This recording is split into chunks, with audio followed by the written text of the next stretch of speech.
Hey, Kulveer. Hi, Dasha. Nice to see you here and thank you for coming. Thank you for having me.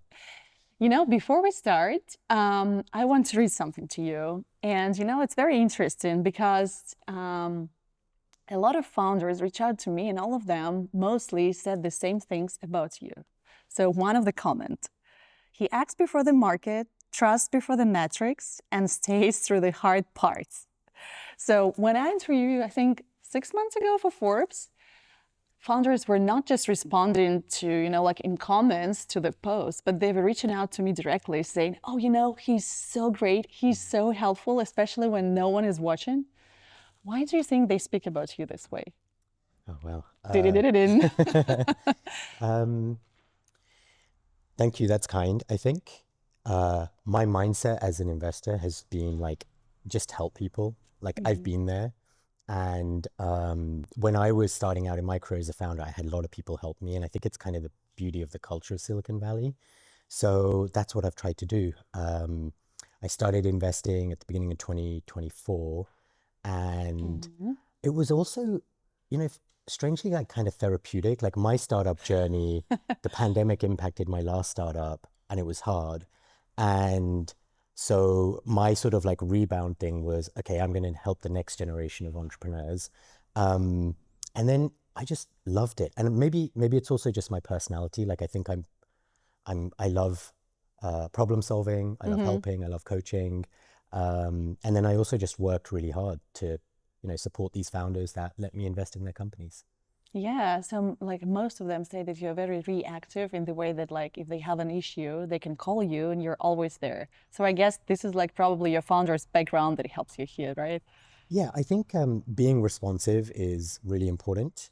And I know there's these few critical moments in your startup. You have to make big decisions. Maybe it's about Mm-hmm. fundraising or hiring or something Mm-hmm. else. So I think if I can be there for the entrepreneurs in that moment, it's really important.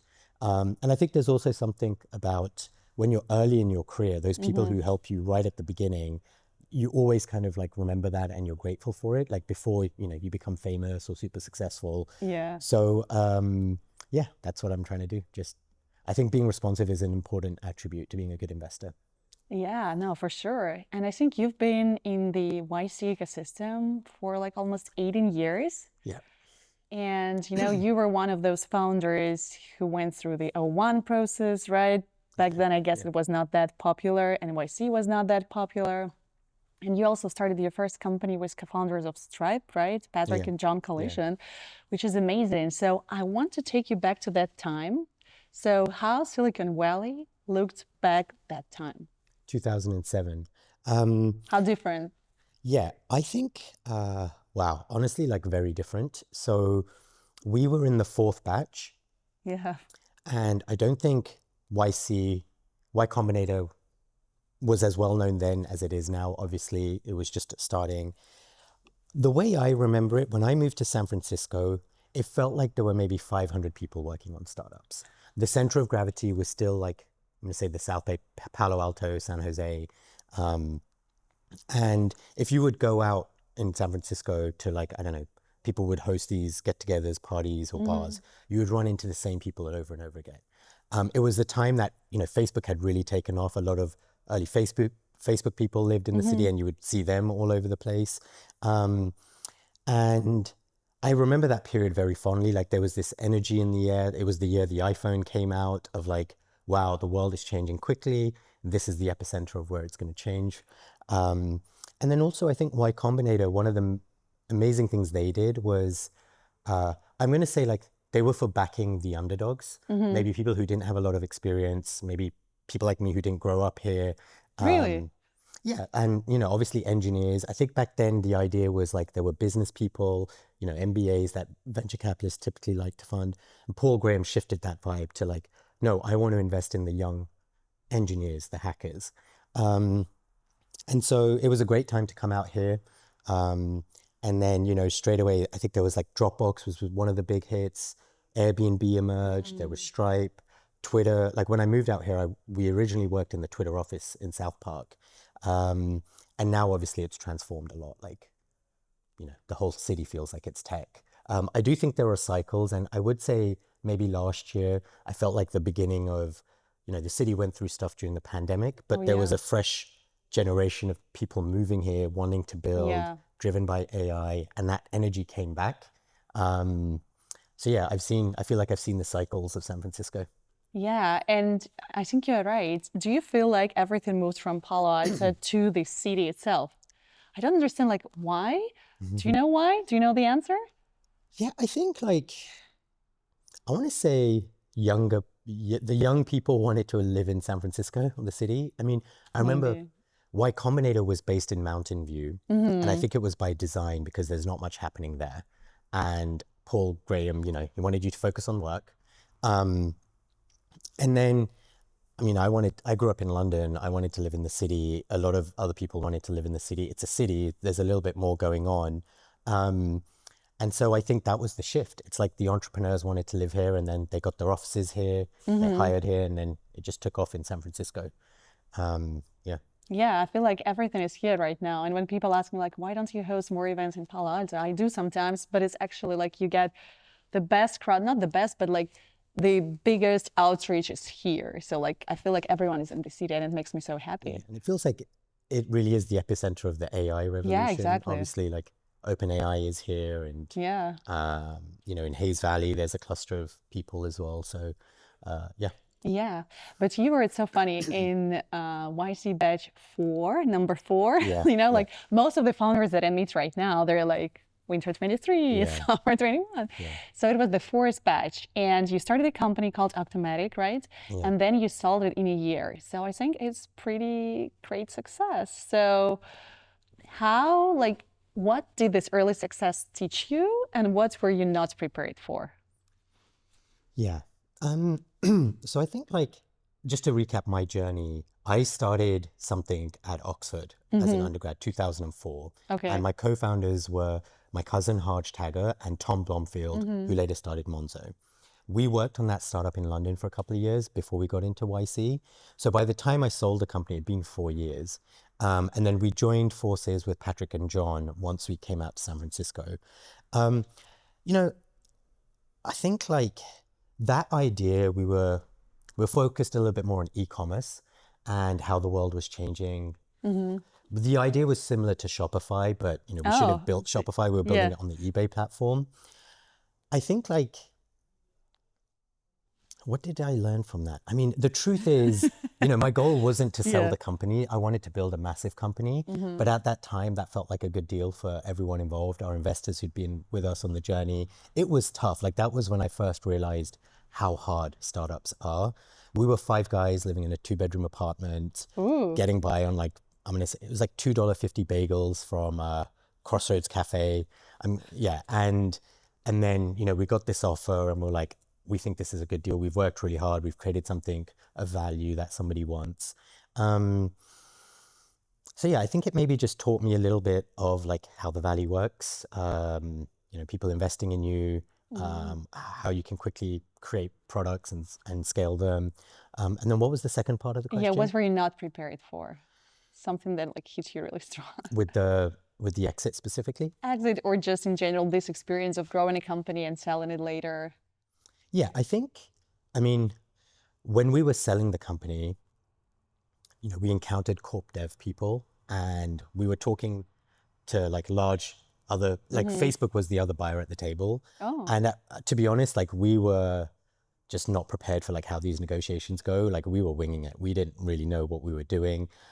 Like one memory I have is we signed an NDA with Facebook, but it turned out it wasn't really an NDA. It was a no shop. It was an exclusivity deal for 30 days. And then when we signed that, we realized we couldn't talk to any of the other people who were interested in buying us. And so it was just like a pretty amateur mistake.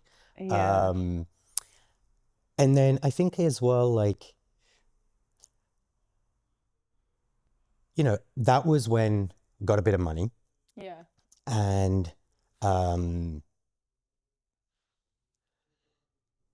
I I didn't grow up with a lot of money, so I thought it would be, be Yeah. like this massive Life life-changing changing. thing. Exactly. And it was nice for a bit. I was able to buy my mom a house and I did a little bit of That is so travel. sweet, I have Thank to you. say. And But then it was like that drive to build and create like came back, and it didn't change like that much.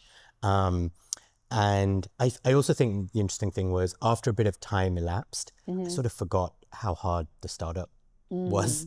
Mm. I say I call it amnesia, and then I think that's why people do the after Yeah. 2 years you forget and you're like, okay, I want to do this again. I'm more experienced. I know more. I'm more excited. Yeah. Um, and I think the other interesting thing was like, I still have relationships with people from like when I first moved out here in 2007. Mm-hmm. And one of the first bits of advice I got when I came here was it's a long life in a small valley and you'll encounter the same people over and over again. And Oh yeah. if you're generally, a good citizen, you're helpful, people invested in me, like you get to like pay that forward to the next generation.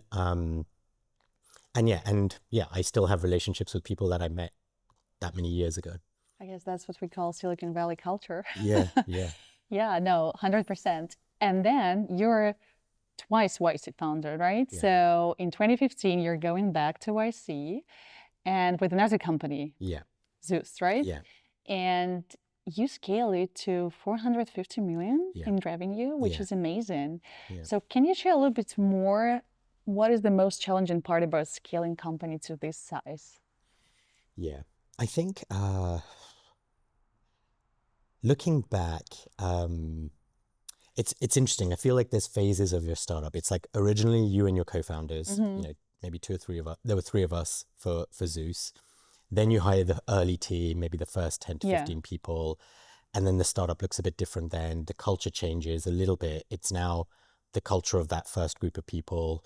Then I remember we got to like 30 people, 80 people, and then, to a few hundred people. And I think like the speed of transition is the thing like that's challenging. And like your Bet. goals keep growing. I think maintaining the culture is a really important part for scaling. And I think if you do it well, it can be a superpower. Um, I think that was probably it. It was just like my job in the first 6 months, the second 6 months, etc. It just kept on changing as a CEO, and I just had to like grow with it. Like, I remember there came this point where like we do revenue reporting, and I remember the first time where like I saw this number in our model, which was like collections, and it was like 97% or something like that, and I was like, wait, people don't pay, and and it was the first time I encountered that actually when you're at scale and you have revenue, there are always some people who just like don't pay. Mm-hmm. And you actually have to like be really on top of like accounts receivable and collections. And Oh yeah. I was like, that blew my mind. And in our business, that stuff was all meaningful. So yeah, I think the learning curve, the relationship with your co-founders changes quickly. Um, and then the market is just shifting so quickly. Like Yeah. I think with competitors, the economy and so on. So you go from phases of like, unit economics are the most important thing. Then it's like market share and growth is the most important thing. Mm-hmm. And yeah, navigating all of that. That is so interesting. And so we're at that moment, you are growing fast, everything is amazing, and your business is in hospitality, right? Yeah, So then COVID hits, yeah, and basically things changed. yeah, How challenging was it? How painful was it to see that the successful company that is growing so fast started yeah, struggling? yeah. It was tough.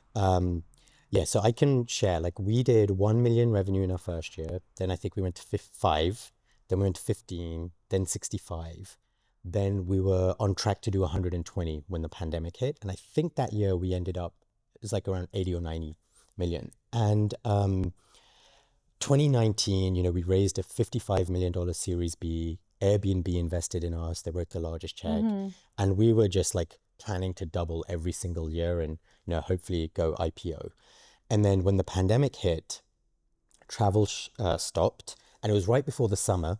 And the summer was our like busy period where we'd booked some tens of millions of dollars in revenue. Yeah, So travel stopped, the bank balance started going down. We did the right thing with our customers. We refunded people who can, yeah, book our home, can move to our homes.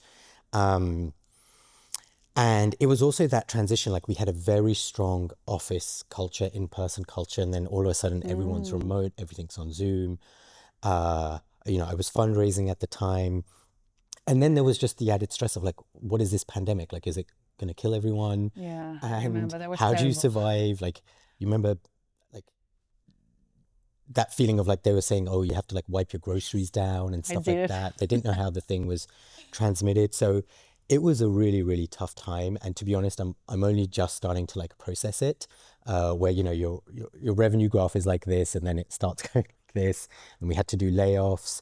I remember as well, you know, we worked hard on the Zeus living culture, and is it Glassdoor, where you know they have like the culture ratings from your Yeah, employees yeah, and yeah, see yeah, your ratings. Glassdoor, yeah. Mine was like perfect. It was like 5 star and Yeah. everything. And I screenshotted it the day before I had to do my first layoffs.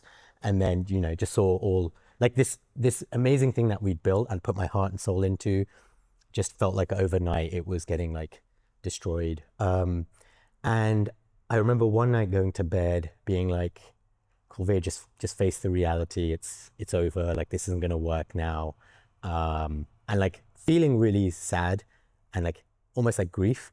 And then went to bed. And then the next morning I woke up and I was in the shower and I was like, wait a second. No, I'm not gonna let this be over. We're gonna fight through this. I don't know how, I don't have the plan. But with my team, I was like, we're going to do it. And then we just made that decision that we'll pivot the business model if we have to, we'll do anything it takes. And then we did navigate our way through. So the engine was successful. Yeah, All the I story. mean, again, I didn't really want to sell Zeus ever, Yeah. but we made the portfolio profitable. We went through a lot of painful changes, and then you know we sold it to Blue Ground. Um, So yeah, I mean, we landed the plane. I'm happy that we did that. And you know, it was an exit, and it was successful. But my ambitions were like you know, I wanted Right. to keep working on it. Yeah, it's funny how life is unpredictable, right? And it Yeah, didn't even depend on you yeah, at all. yeah, Okay, and now you've built Phosphor Capital, yeah, like a fund that invests exclusively in YC founders. Why? yeah, yeah. So near the end of Zeus, as I knew the exit was going to Yeah. happen, I was thinking about what I wanted to do next, and you No know, more startups. like definitely not right now. And so Gary Tan was on Yeah. my board for 5 years, and I had a very good relationship with him. And when I found out he was taking over Y Combinator, I was like, okay, I know how much of a workaholic Gary is. He's just an amazing leader. And I became very excited of like where the world was going with the AI revolution, with Gary taking over Y Combinator. And also from in my journey, like, you know, I've been a founder for so long. I was excited to go broad again and learn more about what's happening versus I was so deep in prop tech. Yeah. And also that part of me that wanted to just help the next generation and like share the experiences that I'd been through. So that was my next idea. I was like, okay, I think I want to invest in the best founders and companies coming out of Y Combinator. It's the part of the ecosystem I knew really well. I'd done angel investing through my career. I think I've been to every demo day since 2007, and I had like a strong intuition or instinct of like what type of people are end up being successful. Obviously seen brilliance up close, Patrick and John and Tom and Harj and so on. So yeah, so for me it was like, okay, I'm going to focus on these startups and try and pick the best founders I can. And I treated it a little bit as an experiment, I would say, to begin with. Do I like it? Am I going to be good at it? And then I think very quickly I learned that yes, I was good at it and I loved it, and I wanted to like make this my next thing. What do you think YC does differently in comparison with other accelerators or venture funds? Um, I want to say in the early days, they were the first people who were just genuinely founder friendly. I know everyone talks about it now, but I don't think that used to be the culture. Yeah, probably. And I have this memory as well where when we were working on Octomatic, there was this period where it felt like it wasn't working. We were going to run out of money and we would have to shut it down. And we emailed Paul Graham. I remember he was in London at that time and he said, come and meet me for breakfast. And, you know, we were more sort of British in our culture. Yeah. It's a different culture to Silicon Valley. And we went to this breakfast and like, Paul, like, look, we're really sorry, but we think we failed, run out of money. It's not quite working. and just felt really sort of, I'm gonna say, disappointed and a little bit like Yeah. ashamed. And he didn't even skip a beat in his food. He's like, that's okay. I'll invest in your next company. And then I was like, what? Like you can fail and like It's okay. they'll give you more money. And so then I was like, okay, how rich are people in America and how much wealth is there? But he genuinely, I think, treated founders really well. Like if there was ever a decision where it's like there's something that's best for the investors or something that's best for the entrepreneurs, they would be like, it's best. They would go with what's best for the entrepreneurs. And then that just built the reputation. And then people referred people. There was a network effect. I think Jessica played a massive role in establishing the culture of Y Combinator.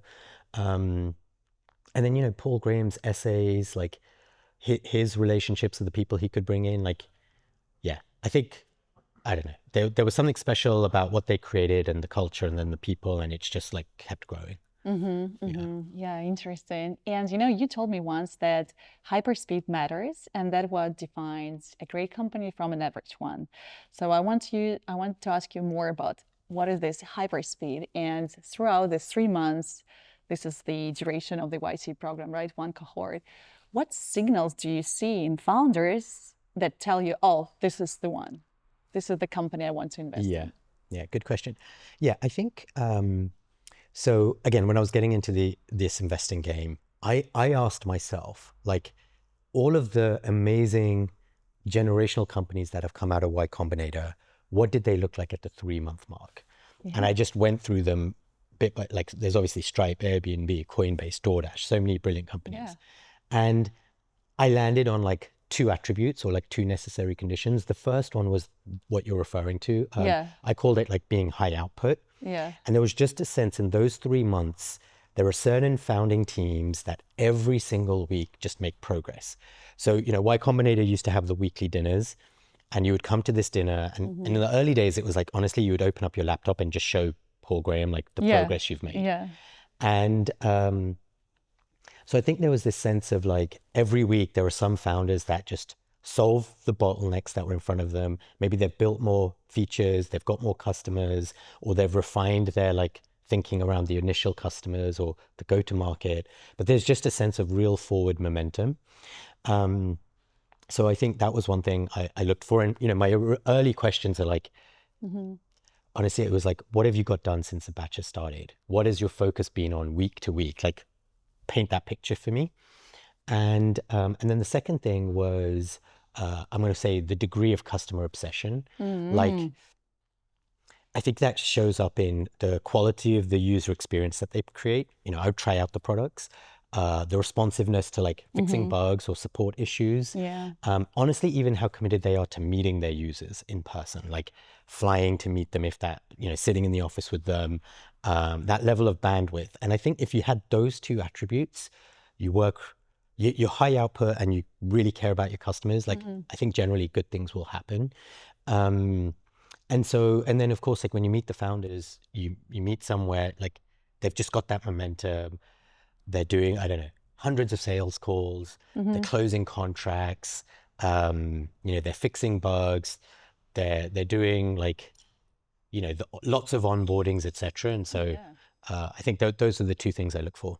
Yeah. No, that's amazing. And any personal features that matter as well? Something in the character? You know, Yeah. it doesn't feel scientific to say this, but I'm sure there is a lot. Like the chemistry with the founder, like Yeah. I don't know if you want to call it vibes. I think there's something in that. Yeah. Like I think when you meet someone, you can tell their energy. You can The tell by electricity. the way the conversation goes. Yeah. Yeah, I really think that there's some intuition that you get from meeting people, and it's like, you know, how earnest are they? How like authentic do they feel? It's hard to pinpoint like one particular thing. How, you know, how curious are they? They've obviously, if they're in Y Combinator, they've proven that they can build, and you know there's something special about them because the acceptance rate is so low. But I do think like when I go back to the conversations of the companies that have really broken out for me, there was just this instant sense of like, this team is special, this founder is special, they're going to do something.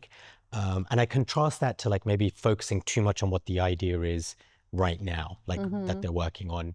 I don't know, maybe how big the market is today. Yeah. Yeah, no, but I can tell you, I can tell it looking at your portfolio companies, even like Wordware, absolutely amazing, Octolane, Central, Corgi. Like I know them very well, and they're like all of them are amazing. And the founders, you can tell that they're special right away. Yeah. But was there ever like a situation that everything looked perfect and like there was a chemistry between you and a founder and all the metrics were right, but the outcome wasn't? And something that you learned out of that? Yeah. I mean, things happen. I've had one company I was really excited about. They're growing. It seems like an amazing product. Mm-hmm. And then, one of the founders decided to go work at OpenAI. And so I Okay. think like, that Unexpected. the startup is like still has momentum and is doing well, but like that to me was kind of unexpected where I was like, like things are really working. Why would you Mm-hmm. maybe go? But maybe the Yeah. relationships at the firm or what's best for them. I think that's one. I mean, there can sometimes be, yeah, I would say for me, maybe the thing that if something's not working, it's been like there's a co-founder breakup, Mm-hmm. probably is the thing. And, maybe there's a disagreement in the direction or, I don't know, the co-founders just realize like it isn't the best fit together. Mm. So it does happen. Um,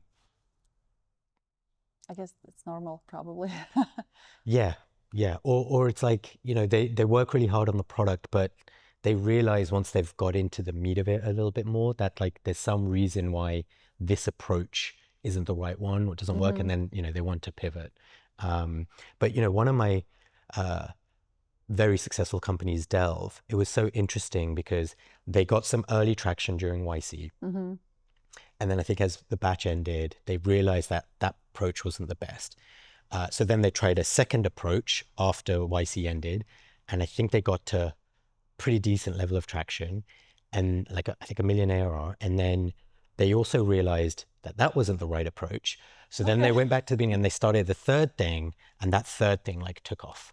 And so I think it's pretty normal that like after Y Combinator ends, it can take like 2 years to figure things out. Yeah. And I think pivoting is very normal in general, Yeah. in the startup world. Do you miss building? Oh man, good question. I think Or you actually feel relieved that no more? I'm enjoying like being a solo GP Mm-hmm. um, and just executing on my own instincts and just honestly like moving very quickly with it. I feel like I'm building my firm. There's a lot of stuff I do to try and help the founders, track how things are improving, just being really productive. I'm using Claude a lot Mm-hmm. to scale up. Mm. And I don't think I have the urge to start another startup. Like, I'll Mm-hmm. be honest about that. I'm curious, obviously, about the way the world is going. Um, but like right now, I'm just really enjoying helping founders and then, scaling up Fossa. Mm-hmm. Do you typically find founders yourself, or like either a way for them to reach out to you and kind of like, hey, I'm here, look at me? Yeah, it's a bit of both. It's a bit of Both. both. Yeah, I will, look at all of the startups coming out of Y Combinator, Mm-hmm. try and understand the problem they're working on, the team. I'll reach out to them. I often have a lot of inbound referrals from the founders I've already invested, Mm-hmm. telling me about their friends that may be starting companies. So yeah, it's a mix of both. Yeah. Mm-hmm. Okay. And another question is a little bit more, let's talk about the future. So, how do you think all this generative AI, vibe coding, all of these like new technologies will influence how startups are being built? Yeah, it's a good question. I'd say one thing I've noticed is founders are getting younger, perhaps. Oh, yeah, And I agree. I actually went and looked at my data. I think in the last 12 months, I've invested in like 5 18-year-olds where there was an 18-year-old in the founding Mm-hmm. team. And I was thinking about it and I was like, ChatGPT or like these tools allow you to learn things quickly. Mm-hmm. And maybe before, it used to be like, I go to university, maybe I'll Yeah. go do an internship, I'll go work at a startup or a big company, I'll learn things. And now it's like, well, I don't need to do all of that. I can just learn straight away. And obviously with vibe coding, I think it's become slightly easier to create software and to experiment. So I think it's like both become slightly easier. You can learn more on your own. And so I think those barriers to entry are coming down. And so maybe you're seeing people just start earlier. And like, it's like, I don't need to wait to finish my degree now. I can just start building today. So I think that's one thing that's shifted. Is it good or bad? Good question. If it's like Patrick, when I met him, I think he was 18 or 19. Like, it was clearly good in that sense. Like, he, like Sam Altman, I think was 18 or 19 when he dropped out of Stanford. So I think for certain individuals where this is the path, I think it's fine. I think it's a good thing because there's more people, like you're increasing access to talent around the world to be able to do this stuff. For the people who are doing it maybe a little bit out of FOMO, where it's like, oh, I've seen someone else drop out, I don't think it's a good thing. I don't think it's necessary. I think it's perfectly fine to graduate, to go work, to learn. I don't think you can force having a good idea. I think good ideas like happen through your experiences and your insights. So for some people, I think it's a good thing. Yeah. But when people are doing it more maybe out of like fear or pressure or copycatting, whatever, I don't think that's a good thing. So it should be kind of like natural, Yeah, organic. yeah. Like if the drive is there and you were going to do it anyway, like sure. Yeah. Another quote of yours. What founders do is magic. They underestimate their own work while putting investors on a pedestal. Can you expand on that a little bit more? Sure. Yeah. I was guilty of this, I would say, where I feel like, there are some investors, like in some ways, capital is a commodity, money is money. And so what do VCs do? They put a lot of effort into like creating their brand and like being a loud voice on maybe Twitter or like trying to be a thought leader and so on. And so you can create this perception of like, oh, wow, this investor is like so amazing, so successful, so clever. And now I've made the transition to the other side and I've seen it. I'm a little bit tongue in cheek here, but I'm like most VCs are like professional middlemen, and it's like I'm taking someone's money and then I'm giving it to someone else. The real magic is the person who's founding a company or building something, starting from 0 to 1. That is really hard. And so what maybe some of the advice I've given my founders is like, when you meet these VCs, you don't need to put them on a pedestal. Like, they can't do what you're doing. What you're doing is genuinely hard and magic. And so, just treat them as normal people and just have that sort of confidence and authority. Like, yeah, maybe you don't have product market fit yet and you're feeling like, everything's working for other people. But that's where I was going with that, where it's like, look, I feel like founding a company, starting a startup, scaling one, it's a different category of work compared to like being an investor. Exactly. Yeah. Okay, now I have a fun question for you. So I'll have a few founder profiles without names, nothing, just like that. You tell me fund or pass and why. Okay. Okay, a solo founder with insane shipping speed but weak storytelling. Fund or pass? Fund. Okay, why? I think the insane shipping speed It's the keyword. is really important. Yeah. And then storytelling you can learn. Yeah. Fair enough. A brilliant team with perfect metrics but slow execution. Oh, man. How did they get the perfect metrics if they're slow at execution? That's a good I'm question. probably borderline pass because of the. Okay. A non-AI company with 5 million ARR growing 40% year over year. Non-AI company, 40% growth year over year, 5 million euro, pass. Why? 40% year over year, I think, is probably Not enough. not enough. No. They're going to get. Tough life. Yeah, I know. Okay, last one. A first-time immigrant founder with no network but extreme conviction. Fund. Why?